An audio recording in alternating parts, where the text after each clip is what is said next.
Greetings, everyone. My name is Carrington Johnson-Mercer. I'm a part of GPH-GU 5153 2023 spring course, and I am going to be speaking to you all about Kabwe, Zambia. So very briefly, our purpose and objectives are to understand the causes of lead poisoning in Kabwe, Zambia, to evaluate the severity of the poisoning, to understand the health outcomes of those infected, both long-term and short-term, and to consider the aftermath of events and progression plan forward. So our table of contents goes as follows. We have the causes of lead poisoning, followed by figure 1, 2, and 3, and health effects, which give us figures 4 through 9. And all of them will in some way, shape, or form talk about the health effects or the causes of lead poisoning, and we will also have a map of where Kabwe, Zambia is located. So table of contents. So briefly, a little quick background. It all started in 1904. 1902, lead, zinc, and vanadium deposits were discovered in Kabwe, which was then known as Broken Hill.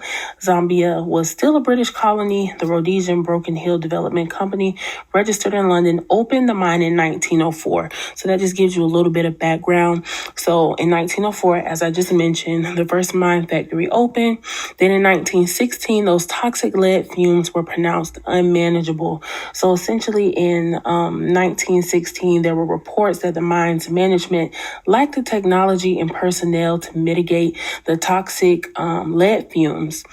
So then in 1936, miners began to seek compensation because they were unable to work due to them being sick because of their exposure for a long amount of time. So those miners were seeking compensation for lead poisoning and the inability to work. So then we get to 1994, and the mine was closed by government-owned Zambia Consolidated Copper Mines, which is also known as ZCCM Limited. And then here we are. So conditions, they had smelter fumes, as well as Black Mountain. So with those conditions, it was essentially decades of mining in Kabwe. They took a toll on the surrounding environment and the health of its residents. So you had smelter fumes, as I just mentioned, windblown dust, seasonal flooding, the mine canal to the left, which I've shown, and you also had Black Mountain, which was accumulating a lot of that poisoning. So to get into our data sets, so children are more at risk for lead poisoning, which I've shown a line graph of the results of a blood lead testing of 246 children in townships. These were in several townships in Chawa, Kasanda, and Makulu. And pregnant women can also become at risk for stillbirths and for miscarriages. So that's also very important to know. And adults are at risk as well with progressive exposure. So health effects continue. So we have the soil lead concentration in Kabwe townships. So again, it shows Chawa, Kasanda. I'm honestly not sure how to pronounce the one that starts with an M, but I will give it a try.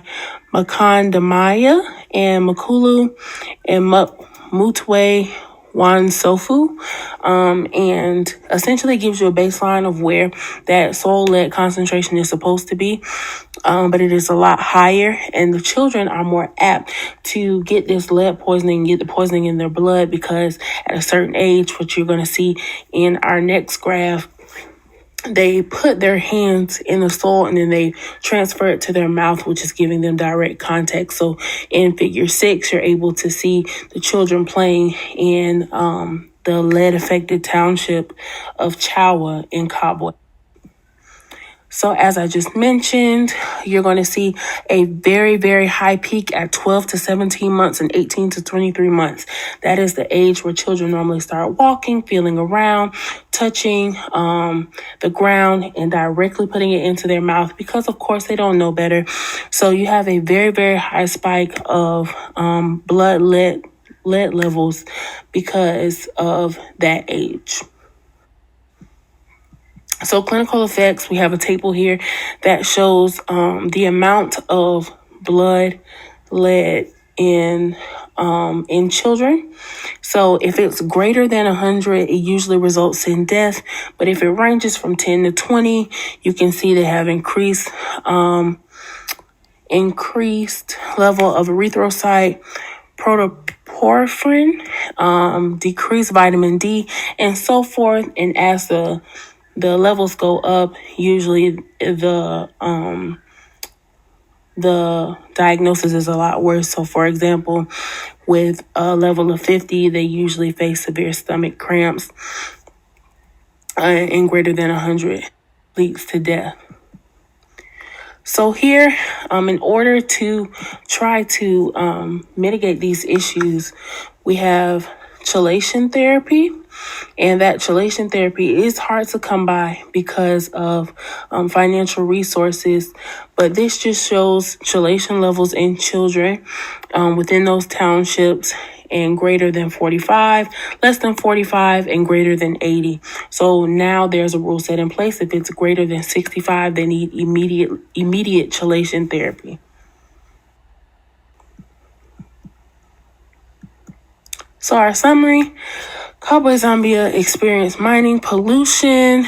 Adults, children, and pregnant women were significantly affected, and there are plans that have been put in place through chelation therapy and through overall awareness within that area to help alleviate the after effects and to help get these children the help that they need so that they don't grow up with those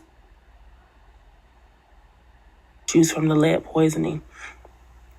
And here are my references.